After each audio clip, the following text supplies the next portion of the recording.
आज है ट्रिप का दूसरा दिन और हम लोग चले दूर दूर घूमने। यहाँ का जितना मतलब पूरी में जितना घूमने वाला प्लेस है वो सब, और बस बुक किया है हम लोग का।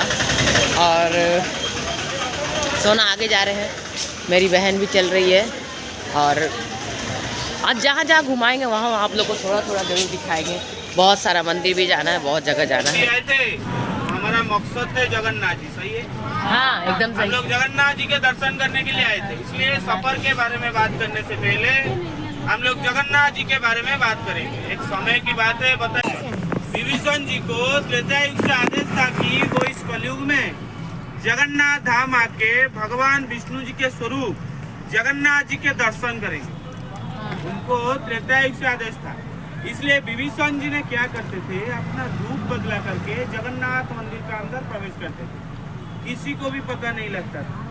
जगन्नाथ मंदिर का अंदर प्रवेश करके जगन्नाथ जी के दर्शन करके फूल अर्पण करके चले जाते थे। जब ब्राह्मण लोगों को पता चला कि जो हम लोग जो जगन्नाथ जी के पास फूल लगाते हैं वो हमारा इलाका का है, ये दूसरा देश की फूल कहाँ से आता है।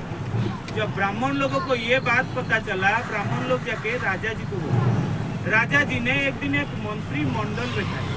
मंत्रिमंडल बैठाने का बाद जब पता चला कि विभीषण जी ने जगन्नाथ मंदिर के अंदर प्रवेश करते हैं, किसी को भी पता नहीं लगता है। एक दिन एक ब्राह्मण जी को लगाया गया विभीषण जी को पकड़ने के लिए।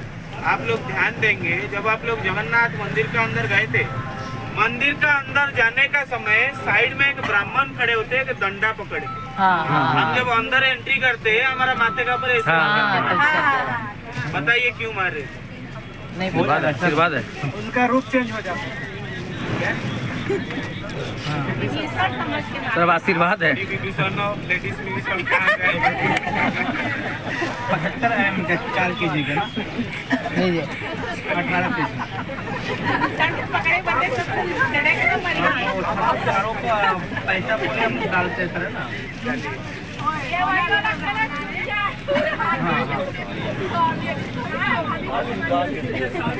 ध्यान दीजिए, ध्यान नहीं, आज घंटा है, कोई आशीर्वाद है, घंटा एक आशीर्वाद स्वरूप है। ध्यान सुनिए, हमारा जगन्नाथ जी जो होते हैं वो परम ब्रह्म है। हमारा शरीर का अंदर सिर्फ ब्रह्म ही स्थगित है, लेकिन जगन्नाथ जी परम ब्रह्म पुरुषोत्तम। परम ब्रह्म की दर्शन पाने के लिए पहले आप लोगों को सारे पाप से मुक्ति मिलना पड़ेगा। वो दंडा का यही नियम है, अगर किसी ब्राह्मण उसी दंडे से हमारा माथे का ऊपर मारेंगे तो हमारा सारे पाप से मुक्ति मिलता है। उसके बाद हम लोगों को परम ब्रह्म यानी कि जगन्नाथ जी के दर्शन करने के लिए मौका मिलता है। इसलिए साइड में ब्राह्मण लोग खड़े होते हैं, वो दंडे से मारते हैं, उसके बाद हम लोगों को जगन्नाथ जी के दर्शन करने के लिए मौका मिलता है। जब उसी समय विभीषण जी ने उसी रास्ते से गए, जब ब्राह्मण जी ने उनका माथे का ऊपर मारने के लिए बैठे, विभीषण जी ने क्या किए, वो दंडा को पकड़ लिए। जो दंडे से मार रहे थे वो दंडा को पकड़ लिए, बोले कि तुम ये दंडा मेरे ऊपर नहीं लेंगे। विभीषण जी ने ब्राह्मण जी को बोले कि तुम ये दंडा मेरे ऊपर नहीं लेंगे। रीजन क्या है, कभी भी कोई सच्चा राजा किसी के सामने अपना नतमस्तक करेंगे नहीं, क्योंकि प्रजा के लिए राजा भी भगवान होते हैं। भगवान हो तो उनके सामने झुक जाएंगे। ब्राह्मण जी उनके सामने एक प्रजा के समान, इसलिए विभीषण जी ने बोले कि तुम्हें दंडा मेरे ऊपर नहीं लेंगे। ब्राह्मण जी को थोड़ा डाउट हुआ, बोले कि सब लोग आते हैं ये दंडा से पार खा के जाते हैं, ये आदमी कौन है, ऐसे क्यों बोलते? ब्राह्मण जी को डाउट हुआ। ब्राह्मण जी बोले ठीक है, अब जाइए दर्शन करके आइए। विभीषण जी गए, जगन्नाथ जी के दर्शन किए, फूल अर्पण किए, वापस आए। वापस आने का समय उनका पीछा करते करते ब्राह्मण जी है। स्वर्ग द्वार आप लोगों को पता है? पुरी का स्वर्ग द्वार हमारा उड़िया परंपरा में एक नियम है, अगर किसी आदमी का अंतिम संस्कार पुरी का स्वर्ग द्वार में किया जाए तो उसको स्वर्ग की प्राप्ति होता है, कहलाते हैं। अच्छा। इसलिए ज्यादातर ओडिया लोग लाके पुरी का स्वर्ग द्वार में लोगों के अंतिम संस्कार करते हैं। एक स्मशान घाट है। अच्छा। सीधा जाने के बाद आप लोगों को देखने के लिए विभीषण जी ने उसी रास्ते से अपना लंका जा रहे थे। ब्राह्मण जी ने उनका पीछा करते करते आके उनका हाथ को पकड़ लिया, बोले कि बताइए आप कौन है, आप डेली हमारा मंदिर का अंदर प्रवेश करते हो, आप तो हमारा देश के लक्ष्य नहीं हो, बताइए आप कौन है। विभीषण जी ने एक सच्चे राजा है, उन्होंने झूठ बात नहीं बोले थे, सच्ची बात बोले थे। बोले कि मैं लंका की राजा हूँ विभीषण, मुझे त्रेता युग से आदेश था कि इस कलयुग में जगन्नाथ धाम आके भगवान विष्णु जी के स्वरूप का दर्शन करूंगा। ब्राह्मण ने भगवान सूर्यदेव की तपस्या की, वो फिर कहाँ पर चंद्रभागा के किनारे ही तपस्या की। वो तपस्या पूरा होने के लिए उनको पूरा 12 साल लग गया था। वो फिर कौन सा दिन था? माघ महीना शुक्ल पक्ष सप्तमी दिन, यानी कि भारत में हमारा सरस्वती पूजा मनाया जाता है पंचमी, सही है। उसका 2 दिन के बाद इधर हमारा चंद्रभागा मेला मनाया जाता है। अभी जो चंद्रभागा है वो चंद्रभागा अभी चंद्रभागा जैसा नहीं रहे, अभी चंद्रभागा हतभागा बन चुका है। रीजन क्या है? चंद्रभागा में जहाँ पे नदी था वो समय समय के बाद वो नदी अभी मिट्टी में मिल चुका है। अभी चंद्रभागा में हम लोगों को सिर्फ समंदर ही देखने के लिए मिला, लेकिन सालों में एक ही बार के लिए जहाँ पे चंद्रभागा नदी था उधर से समंदर का पानी आने के लिए दिया जाता है। 4 से 5 फीट का गाढ़ा बनाना पड़ता है, उसी गाढ़े से समंदर का पानी नदी का अंदर प्रवेश करते हैं। एक ही दिन के लिए लाखों से ज्यादा भक्त आके चंद्रभागा मेला मनाते हैं, बाकी दिन वो सुखाई रहते हैं। अभी का समय में चंद्रभागा में हम लोगों को सिर्फ समंदर ही देखने के लिए। उसके बाद हम लोग निकलेंगे कोणार्क मंदिर के तरफ। कोणार्क यानी कि द ब्लैक पैगोडा एक वर्ल्ड फेमस मंदिर है। आज से 800 साल पहले हमारा उड़ीसा का राजा थे लांगुड़ा नरसिंह देव, भगवान सूर्यदेव को अर्पण करने के लिए उन्होंने चलता हुआ रथ बनाए थे, मंदिर नहीं बनाए थे, चलता हुआ रथ बनाए थे। जैसे कि रथ में व्हील होता है, हॉर्स होता है, एलिफेंट होता है। कोणार्क मंदिर का अंदर जाने के बाद वो आपको एक चलता हुआ रथ जैसे दिखाई देगा। 1200 कारीगरों को लेके वो मंदिर का काम शुरू हो गया। 1200 कारीगरों को लेके वो मंदिर का काम शुरू हो गया। मंदिर पूरा बनने के लिए पूरा 12 साल लग गया। मंदिर तो पूरा बन गया, लेकिन जो मंदिर का आखिरी हिस्सा था यानी कि ऊपर भाग, उसको बैठाने में कोई भी सक्षम नहीं था। यानी कि आखिरी हिस्सा में 24 टन की मैग्नाइट का पत्थर बैठाना था, 24,000 किलोग्राम की चुंबक की पत्थर। जैसे कि ऊपर भाग में चुंबक की पत्थर रहेगा और मंदिर का अंदर जो भगवान सूर्यदेव का अष्टधातु का मूर्ति 8 मेटल्स को लेकर जो मूर्ति बनता है, जो मंदिर का अंदर जो सूर्य भगवान रहेगा वो चुंबक के प्रभाव से ऊपर लटकते हुए रहेगा, जमीन पे नहीं लगेगा। अच्छा, यानी कि ऊपर भाग में चुंबक रह गया, मंदिर का अंदर जो मूर्ति रहेगा वो चुंबक के प्रभाव से ऊपर लटकते हुए रहेगा, जमीन पे नहीं लगेगा। लेकिन उसको बैठाने में कोई भी सक्षम नहीं रहेगा। राजा ने क्रोध से आके बोल दी कि अगर 7 दिन का अंदर मंदिर पूरा नहीं बन पाएगा तो 1200 कारीगरों का मस्तक कटेगा। अगर 7 दिन का अंदर मंदिर पूरा नहीं बन पाएगा, पूरा 1200 कारीगरों परेशान में। उसी समय 1200 कारीगरों का एक मुखिया थे जिनका नाम था विशु महाराण। उनका एक 12 साल का लड़का था जिसका नाम था धर्मपद। अपने पिताजी को मिलने के लिए उन्होंने यही कोणार्क पे आए थे।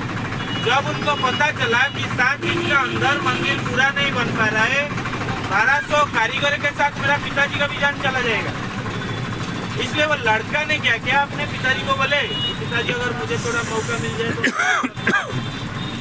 और एक बात, 12 साल का लड़का 24 टन की मैग्नाइट का पत्थर इतना ऊपर ले जाना आसान की बात है?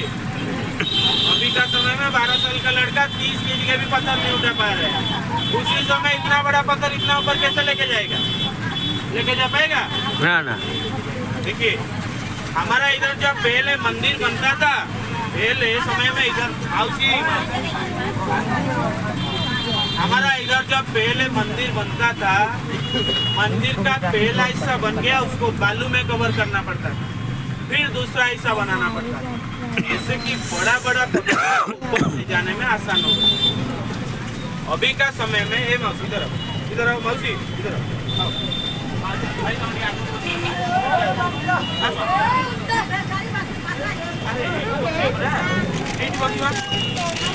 यहाँ पर ये जो टूर गाइड थे हम लोग को सारा जगह का कहानी बता रहे थे कोणार्क का, और इसीलिए हम ये पूरा रहने दिए आप लोगों के लिए कि सब जगह कहानी आप लोग सुन ले। पूरी टेम्पल का सुना है कि हाँ वहाँ पे कैसे कलयुग में विभीषण दर्शन देने के लिए आते थे, और कोणार्क का सुना है कि कैसे 12 साल का लड़का था वो चुंबक ले जाकर के ऊपर रखा था, वो सब सुना है, और कैसे क्या हुआ वो सब बताए। और इसके बाद हम लोग पहला जगह पहुँचे चंद्रभागा के चंद्रमणि ऐसे कुछ नाम था, वो लोग अब तब बंगाली में बोल रहे थे, हम नहीं समझ पाए। यहाँ पे समुद्र मतलब नदी समुद्र से मिला था, और यहाँ समुद्र आने से पहले एक नदी थी, वहाँ पे वो दिखाए थे हम लोग को। क्या जगह का नाम बोला? वहाँ हम लोग रुके निवास दिखाए कि देखिए यही नदी जा करके आके समुद्र में मिलती है और यहाँ पे मेला लगता है। वो पूरा कहानी बताएं इसलिए हम आप लोग को रहने दिए और सबसे पहला प्लेस यही था और इसी पहला प्लेस में हम ये ब्लॉग को एंड करेंगे एक पार्ट में और इसके बाद फिर दूसरा पार्ट आएगा क्योंकि ऑलरेडी बहुत लंबा हो गया ये।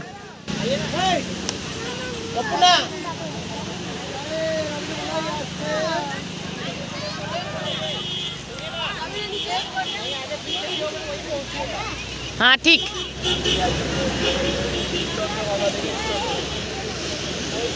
ये है चंद्रमणि समुद्र जो कि मतलब यहाँ पे ये नदी और समुद्र एक जगह मिलता है, नदी समुद्र में मिलती है और यही चंद्रमणि नाम से प्रसिद्ध है और यहाँ हम लोग घूमने आए हैं। पहला टूर का जो प्लेस आज का दिन का है ये यही है और सारे लोग इधर उधर घूम रहे हैं। 15 मिनट का टाइम मिला है हमें यहाँ से और 15 मिनट में ये पूरा बीच घूम करके चल जाना है और बीच पे बहुत सारा चीज़ मिल भी रहा है।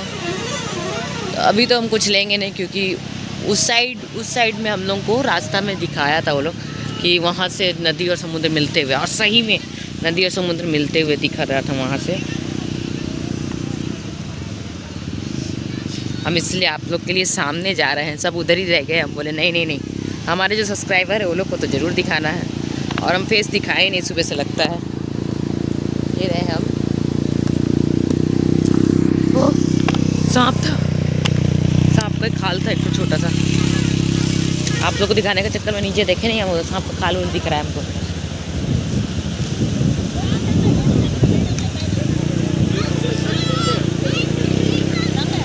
बहुत ही खूबसूरत नज़ारा। पैर उर धोने का यहाँ मन नहीं है क्योंकि समुद्र का सीन हम कल खूब एंजॉय किए हैं, दिन भर नहाए समुद्र में कल। तो आज सिर्फ यहाँ पर आप लोग को दिखाने के लिए हम आ गए बीच के किनारे।